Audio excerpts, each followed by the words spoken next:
Pour la deuxième année consécutive, la cérémonie traditionnelle des vœux qui nous réunissait tous les ans ne peut pas avoir lieu, car il y aurait un invité indésirable peut-être, le Covid, qui nous a déjà empêché l'an dernier de tenir cette réception fort conviviale, à laquelle nous aimions tous les ans nous retrouver. Ce n'est pas une raison pour ne pas échanger de vœux. Ces 2 années de Covid nous ont fait comprendre notre fragilité. Cette fragilité, ce n'est pas nécessairement quelque chose à combattre, c'est au contraire quelque chose à accepter comme une réalité à laquelle il faut faire face et qu'il faut apprendre à gérer. Nous avons fêté il y a peu de jours la solennité de Noël. Noël, c'est Dieu qui accepte notre fragilité. Noël, c'est le Verbe de Dieu qui devient infans, c'est-à-dire privé de parole. Le Verbe de Dieu privé de parole. Dieu accepte notre fragilité. Dieu, qui n'est pas tenu de le faire, vient assumer notre fragilité humaine. Apprenons donc à vivre avec elle. Apprenons à vivre avec cette fragilité.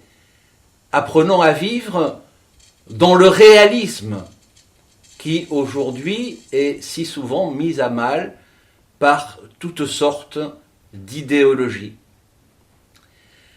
La prise de conscience de notre fragilité doit nous aider à comprendre que nous ne pouvons rien faire par nous-mêmes.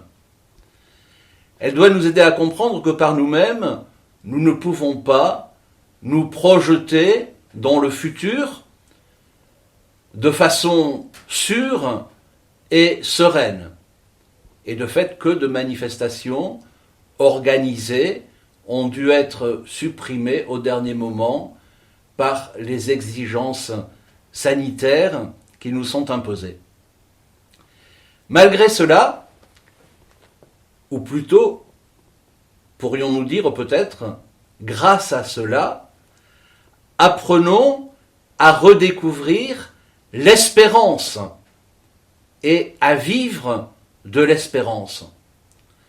Saint Paul disait dans son épître aux Romains, « L'espérance ne déçoit pas, parce que l'amour de Dieu a été répandu dans nos cœurs par son esprit qui nous a été donné. » En ce début d'année, je voudrais donc, en guise de vœu, vous exhorter, nous exhorter à cette vertu d'espérance.